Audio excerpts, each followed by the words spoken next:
Imagine sitting in a quiet room, the kind with creaky wooden floors and the faint smell of old books. As you open your mind to the words of Napoleon Hill, you're not just reading his work. You're stepping into a conversation with a man who spent decades distilling the secrets of success from the greatest minds of his time. In Think and Grow Rich, Hill tells you, whatever the mind can conceive and believe, it can achieve. Picture yourself holding that thought, letting it sink in like a warm sip of coffee on a chilly morning. Your mind, he insists, is the starting point of every victory, every dream brought to life. It's not just about thinking big. It's about thinking with purpose, with a fire that burns through doubt. Hill learned this from Andrew Carnegie, the steel magnate who challenged him to study success itself, a task that shaped his life for over 20 years. Carnegie's office, cluttered with papers and the hum of ambition, was where Hill first saw that thoughts aren't fleeting. They're the blueprint of your future. But here's something curious. Hill wasn't always the confident sage you might imagine. As a young man, he was so broke he pawned his typewriter to buy a train ticket to meet Carnegie. That scrappy, almost desperate hustle shows you the raw edge of his journey. It's not just a fun fact. It's a reminder that even he had to wrestle with fear to get started. Your thoughts, Hill says, are like seeds planted in fertile soil. If you nurture them with focus, they grow into something tangible. But let fear creep in, and those seeds wither before they even sprout. He wrote, "Every person who wins in any undertaking must be willing to burn his ships and cut all sources of retreat." You feel that, don't you? The moment you decide to go all in, to stop second-guessing and start shaping your reality. Historians still debate whether Hill's meeting with Carnegie was as pivotal as he claimed, or if he embellished it to craft his legend. What's undeniable is the weight of his words in Think and Grow Rich. The starting point of all achievement is desire. You're not just wishing for something, you're forging it in your mind first. Think of it like sketching a map before a journey. Every line you draw is a choice, a deliberate act to move toward your goal. Hill's voice, steady and certain, pushes you to see fear as a shadow, not a wall. You can step through it by choosing what you focus on. That's the power of your mind. It's not just a tool, it's the architect of your destiny. Now, as you sit with this idea, you start to feel the weight of your own thoughts. What are you planting in your mind today? Hill asks you to consider this carefully, because every thought is a step toward or away from your dreams. He tells you, you are the master of your fate, the captain of your soul, because you have the power to control your thoughts. It's a quiet moment, but it hums with possibility. You're not just daydreaming, you're building. And Hill's next lesson waits for you, ready to show you how to turn those thoughts into something unbreakable. You're standing at the edge of a decision, the kind that makes your heart race and your palms sweat, but Napoleon Hill's voice cuts through the noise. He tells you, faith is the head chemist of the mind. In Think and Grow Rich, he doesn't just talk about belief as a vague hope. It's a force, a living energy that transforms your thoughts into action. You can almost hear the scratch of his pen as he wrote those words, sitting late at night, piecing together lessons from titans like Henry Ford and Thomas Edison. Faith for Hill isn't blind optimism. It's the conviction that your goal is already yours, waiting for you to claim it. Picture yourself in 1908, when Hill, still a young journalist, sat across from Carnegie, his notebook trembling in his hands. That moment wasn't just a meeting. It was a spark that fueled his belief in the impossible. He believed he could decode success itself, and that belief carried him through years of struggle. Here's a quirky detail. Hill once claimed he visualized conversations with great leaders like Abraham Lincoln in his invisible counselor's technique, a nightly ritual where he imagined their advice guiding him. It's a strange habit, but it shows how deeply he trusted the power of belief to shape reality. You can try it. Close your eyes and imagine your heroes cheering you on. It's not just whimsy, Hill says. Faith is the eternal elixir which gives life, power, and action to the impulse of thought. That's the key. Belief isn't passive. It's the fuel that pushes you past the fear of failure, the doubt that whispers you're not enough. He saw it in Ford, who believed in his horseless carriage, when others laughed. You feel that conviction, don't you? The moment you decide to trust your vision, even when the world doubts you. Scholars still argue whether Hill's invisible counselors were a stroke of genius or a quirky exaggeration of his imagination. But his words in the law of success ring clear. You must have faith in yourself, faith in the infinite, before you can begin to climb. You're not just hoping for success, you're building it brick by brick, with every choice to believe. Hill urges you to see fear as a test of your faith. When you doubt, you're not failing. You're just human. But you can choose to lean into belief, to let it steady your hand as you reach for what's next. It's like standing on a tightrope, the wind of fear howling below, but your belief keeps you balanced, step by step. Now, as you hold this idea, you feel the shift. Belief isn't just a thought, it's a commitment to act, to move forward even when the path is foggy. Hill tells you, faith is the only known antidote for failure. You're not stuck in fear. You're stepping through it, guided by a belief that grows stronger with every move. And as you take that next step, Hill's wisdom is there, waiting to show you how to make your path crystal clear that you're walking a path now. One that's starting to feel real, solid beneath your feet, because Napoleon Hill's voice is guiding you toward clarity.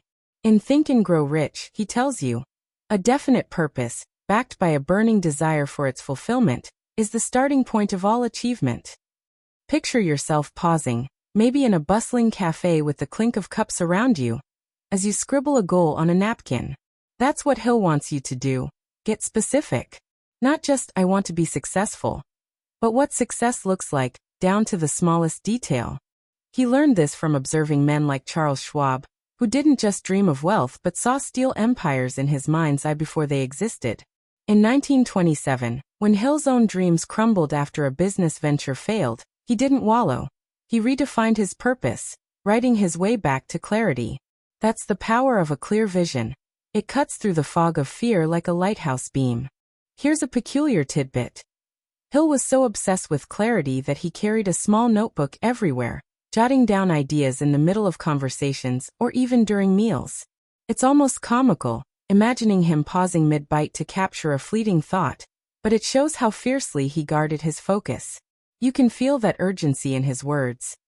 The most practical of all methods for controlling the mind is the habit of keeping it busy with a definite purpose. Clarity isn't just a plan, it's a shield against the fear of failure. When you know exactly where you're going, doubt has less room to creep in. Think of it like navigating a stormy sea. A clear destination keeps you steering true, even when waves of uncertainty crash around you. Historians still debate whether Hill's relentless focus on definite goals was inspired solely by Carnegie, or if he drew from earlier thinkers like Ralph Waldo Emerson. What's certain is his insistence in the law of success. You must have a definite major purpose in life. You're not just wandering, you're choosing a direction. Every time fear whispers that you might fail, Hill urges you to return to your purpose, to see it so vividly it feels real. It's like painting a picture in your mind. Every color and line so sharp that failure seems impossible. You're not just hoping anymore. You're planning, step by deliberate step. As you hold this clarity, you feel the ground steady beneath you. Hill's words, success requires no apologies, failure permits no alibis, push you to keep your eyes on the horizon. You're not distracted by what could go wrong. You're too busy seeing what will go right. And with that vision burning bright, Hill's next lesson is ready to show you how to keep moving forward, no matter the obstacles. You're moving now, your vision clear, your belief unwavering, but Napoleon Hill's voice pulls you deeper, urging you to hold fast to discipline. In Think and Grow Rich, he tells you, self-discipline begins with the mastery of your thoughts. Imagine yourself at a desk, the world outside buzzing with distractions, yet you're laser-focused, tuning out the noise. Hill saw this in men like John D. Rockefeller, who built empires not just on ideas but on relentless consistency. Discipline, for Hill, isn't about rigid rules. It's about choosing your goal over fleeting comforts day after day. In the 1930s, when Hill faced financial ruin after the Great Depression hit, he didn't quit. He rebuilt, writing and lecturing, proving his own words. Discipline turns dreams into reality. You can feel the weight of his struggle, the grit it took to keep going when the world seemed to collapse around him. Here's an odd little detail. Hill was so committed to discipline that he reportedly woke up at 4 a.m. every day to write, even when exhaustion clawed at him. Picture him under a dim lamp, scratching out ideas while the world slept. It's almost quirky, this monk-like devotion, but it underscores his point. Without controlled habits, success is not possible. Discipline is your anchor when fear of failure creeps in, whispering that you'll never make it. It's the quiet strength that keeps you moving, even when the path feels steep. You know that feeling, when you push through a late night to finish something important, and the satisfaction hits like a warm wave. Scholars still debate whether Hill's emphasis on discipline was shaped more by his own hardships, or by the industrial giants he studied, like Carnegie's relentless work ethic. But his words in The Law of Success cut through. Persistence is self-discipline in action. You're not just plodding along, you're building momentum. Every small act of discipline, every choice to stay focused, chips away at fear. It's like carving a statue from stone. Each strike of the chisel feels small, but over time, a masterpiece emerges. Hill urges you to see failure not as a stop sign but as a detour, one you navigate with steady, disciplined steps. As you embrace this, you feel the rhythm of progress. Hill's voice, calm yet firm, reminds you, if you do not conquer self, you will be conquered by self. You're not just chasing a goal. You're mastering yourself, building a foundation so strong that fear can't shake it. And with that discipline rooted deep, Hill's next lesson waits, ready to push you into action. You're standing at the edge of action now, your vision sharp, your discipline like steel, and Napoleon Hill's voice urges you forward with a spark of urgency. In Think and Grow Rich, he tells you, do not wait. The time will never be just right. Start where you stand, and work with whatever tools you may have at your command. Imagine yourself lacing up your shoes. The morning air crisp, ready to take that first step toward your goal.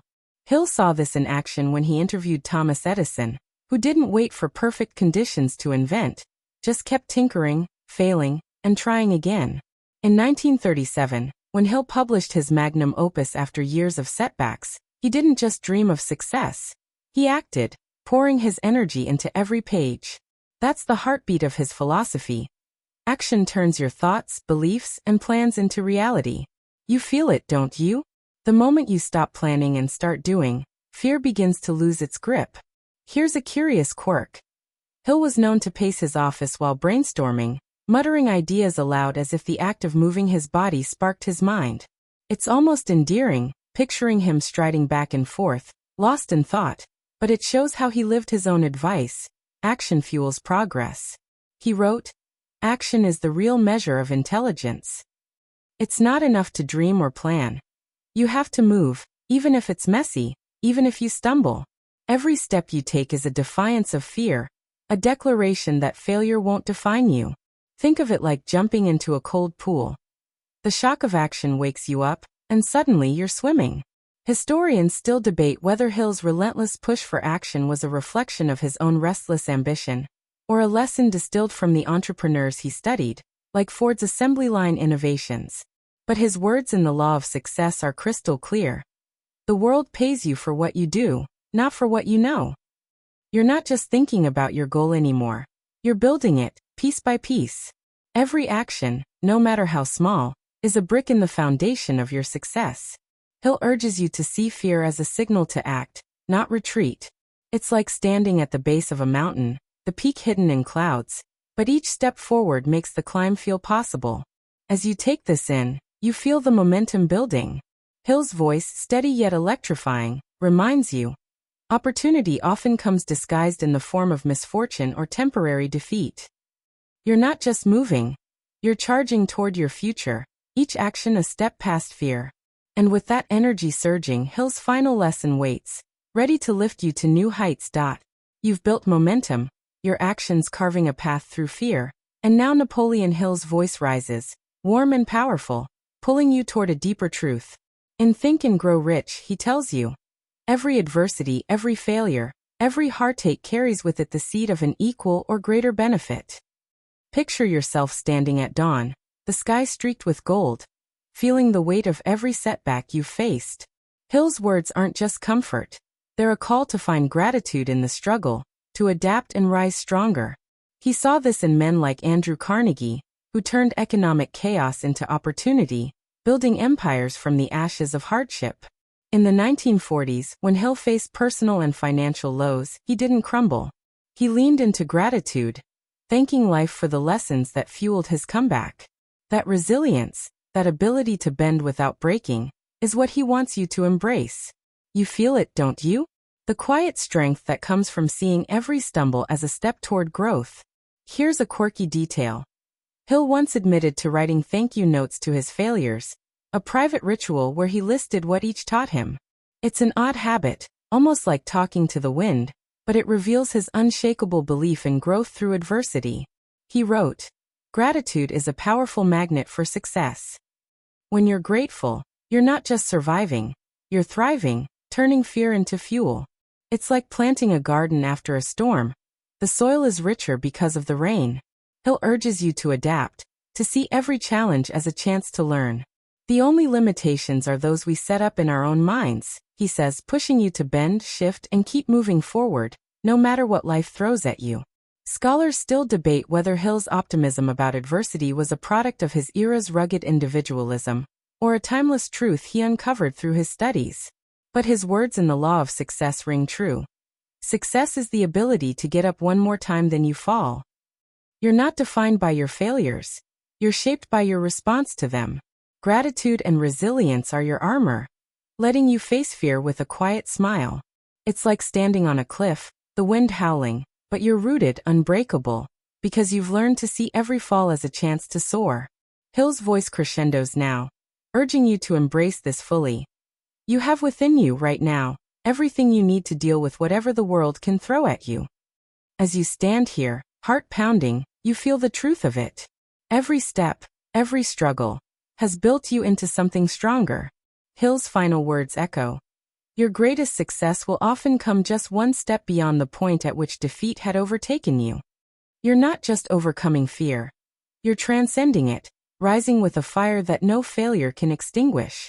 You're ready, not just to succeed, but to inspire, to live a life that echoes Hill's lessons, bold and unstoppable.